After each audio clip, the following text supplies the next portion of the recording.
Welcome to one of the bigger running backs of 26. What are the Chargers going to be? Because on paper, this is very good roster.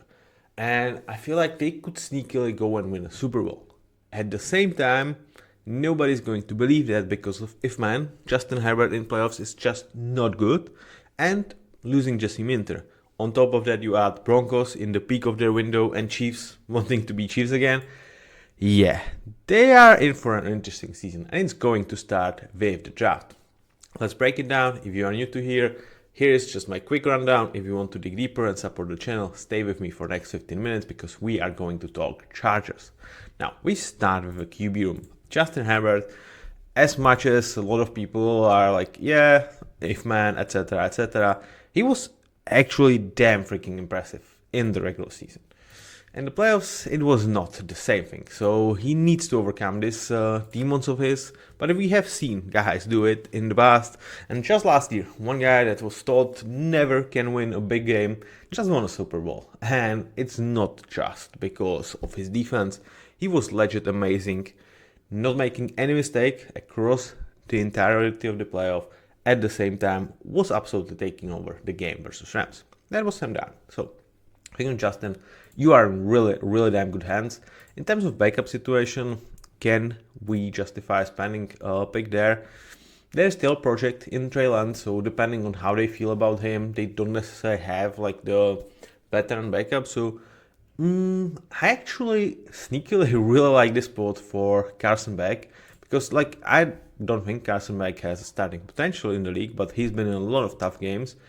And I think in this area he could perhaps help Justin Herbert, and there's a lot of hate towards like drafting even Carson, so he might still be there with the 6th round that Chargers still have. So that's kind of my quarterback. I think that's actually a very low-key great spot for Carson Beck, so we will see if this happens.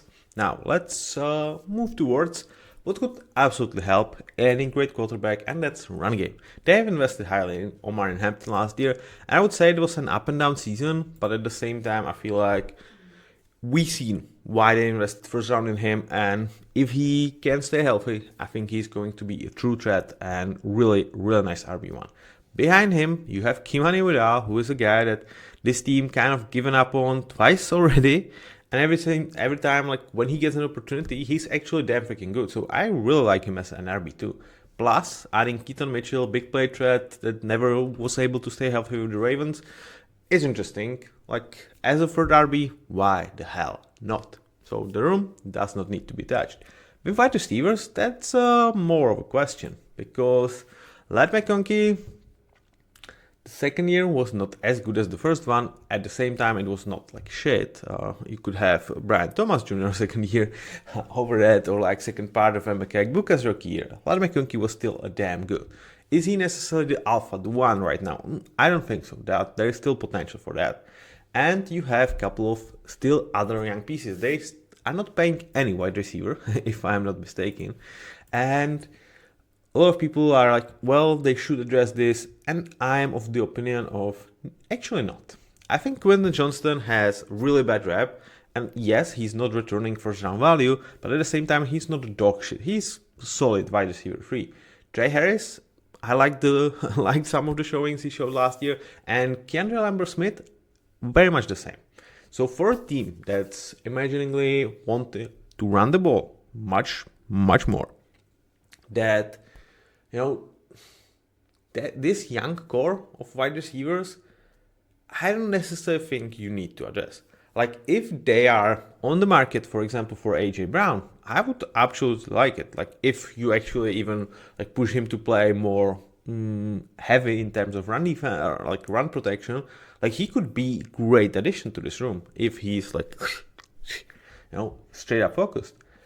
But if that's not the case, I would not necessarily add like a true potential superstars to the draft because A, I don't think they are necessarily there for you when you are picking, and B, like the guys after first round you are getting, I'm not projecting to be much better prospects than what you already have on the roster. So if the point is let's have the guy, I don't think he's going to be there in the first round for you at all, and then it's just like, rejuvenating what you already have. So to me, this is kind of a low tier to need. Like, I'm not saying one body would not go amiss.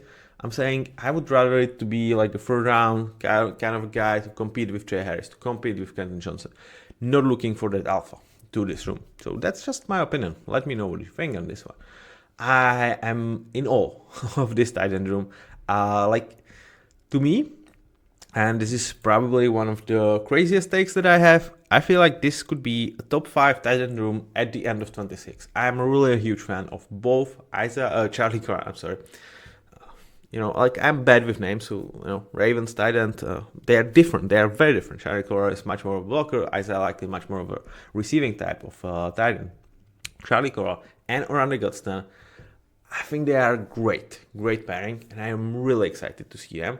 If you want to bring in, like, blocking specialists to help with this, you already have that, right? So if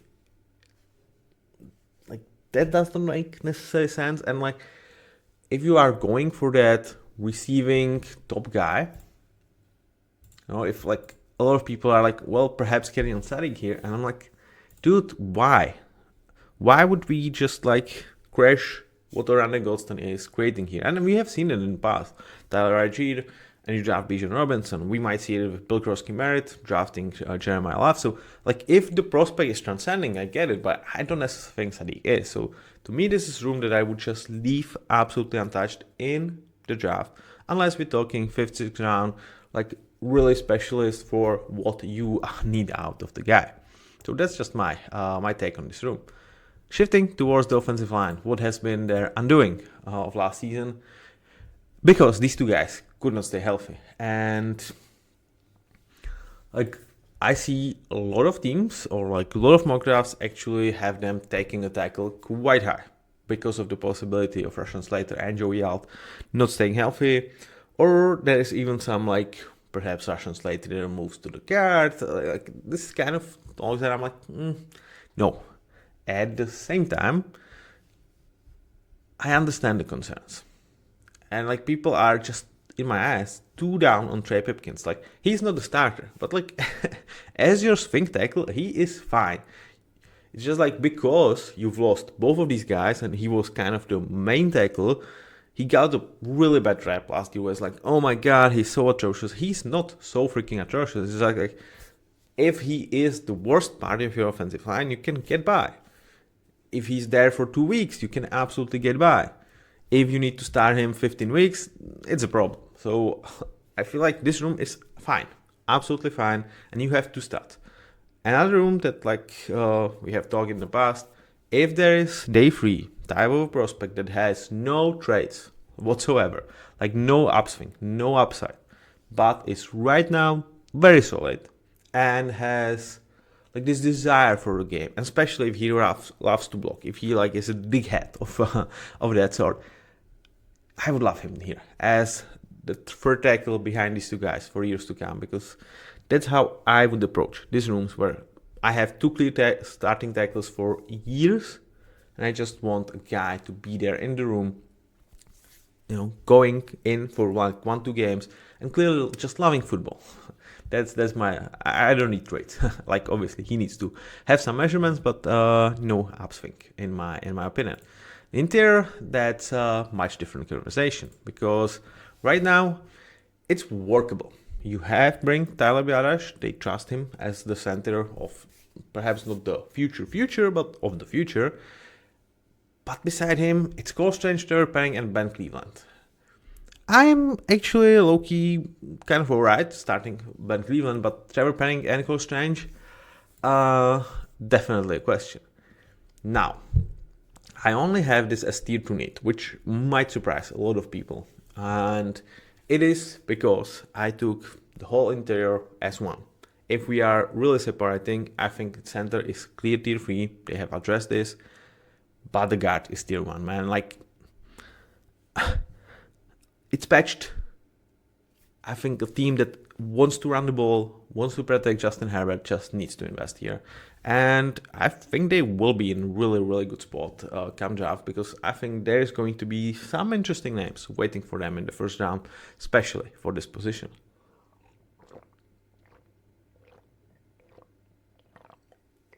Now, we switch towards defensive side of the ball. Where on the edge, you have your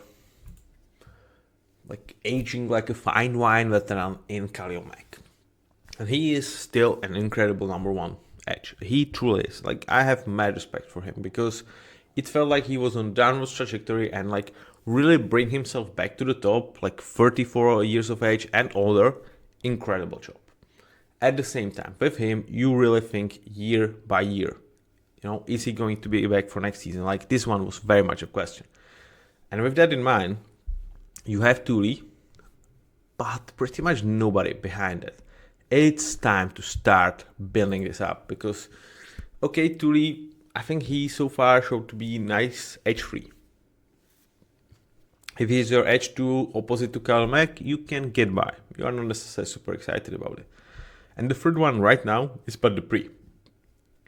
Fine veteran edge 4. That's your whole room.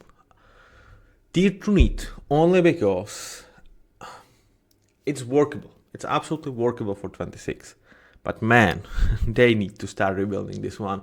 And I think it should start this year. So I will not be shocked if they are looking at the first round edge at all.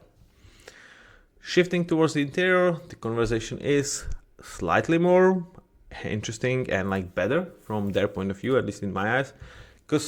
And it hinges kind of on Dalvin Tomlinson because I think he's going to have a nice rebound here. He was not good. I feel like he would be a very nice addition for the Cardinals and he just wasn't.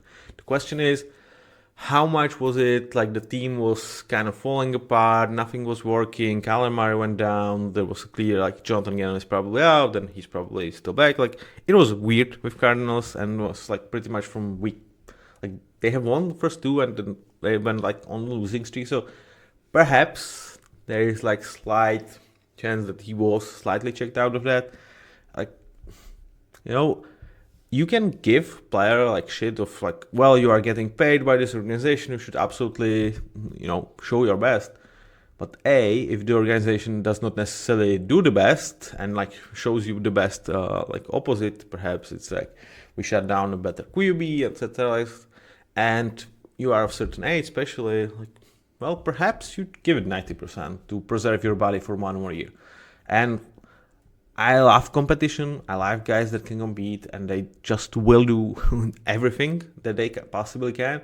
But for this, especially, I do have certain understanding that I'm okay to overlook it for players in some clear situation. So if that was the case for Dalvin, I think he could be a massive addition. I really like that Tier Tat was brought here and restored prior to last year. I still feel like they should have retained Puna Ford, because Rams got an incredible bargain in him, and B, he's just better than Puna, better than Tier, but he's a fine player.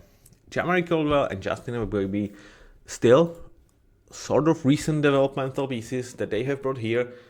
It's not a bulletproof room. It's not a room that you are just super excited.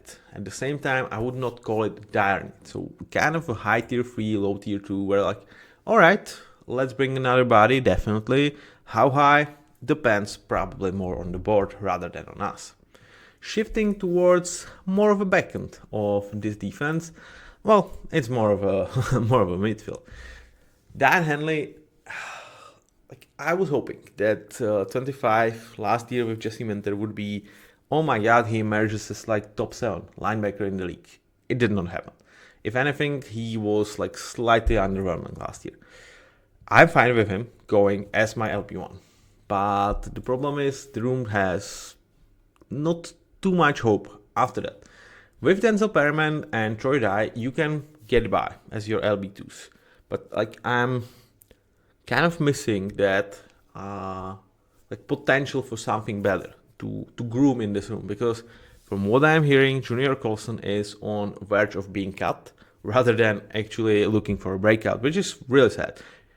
In terms of everybody expected, this is a dream fit, man. Harbaugh, Michigan, Colson, Minter, everything was aligned for this to work, and it just does not. When they announced Junior Colson to be drafted 2 years ago, I cannot find a single analyst who would be well, this is not a slam dunk. and yet it did not pan out whatsoever. So I would not be shocked if they consider this a low tier 2, where like, yeah, we actually need the developmental guy because we cannot count on Junior Colson, and we kind of do have LB2 spot wide open. Their secondary is in very, very solid state. I would not say it's bulletproof or it's great, but when you are trying to compete, having two guys that are absolutely fine corners in Tahib Still and Cam Hart on rookie deals, it's just freaking awesome. They have brought Dante Jackson into the mix, which like makes this a fine starting trio. Though the back end of that, the depth, it's not necessary there. So when I coded this as a tier 3, I'm like, hear me out. I wouldn't mind, absolutely, spending some really good resources. At the same time, when I look at this, I would be of an opinion to much more look at the free agency, at the guys that are still out there, and bring them as a depth for veteran minimums rather than necessarily investing resources from the draft. Because we kind of have these guys that like are fine starters on rookie deals. I don't necessarily need more of them. I want this advantage and this luxury to have for other position. So while on, again, other teams, if we've seen like, yeah, I'm like kind of liking starting 3, I don't like much after, and I don't think they are depth, like I would call them a tier 2. Here, I would not address it with the draft. So we will see how it ends up. Like they might be out for a first round corner. They absolutely, like if that happens, I'm not going to be opposite of that. It's just like I would not spend my resources like that. In terms of the safeties, the conversation is much more simpler. Derwin James and Elijah Molden is a superb safety duo. RJ Mickens, I saw something last year, and like he was not necessarily darling in terms of draft community last season, but I feel like there is a really nice safety tree in him. A guy that is bringing not necessarily like a high upside starting potential, but if he is your like worst of the two safeties that you have in the years to come, you can live by. Anthony Jefferson just like ensures as a veteran, as depth in the room, that you are going to be fine. It also like gives you more potential to move with Derwin James around, play him in the slot, star, nickel, like whatever you want. Then like, is Tahib Still necessarily your great outside corner, or is he just a nickel? There are some questions with that, but like it gives you maneuverability around the secondary.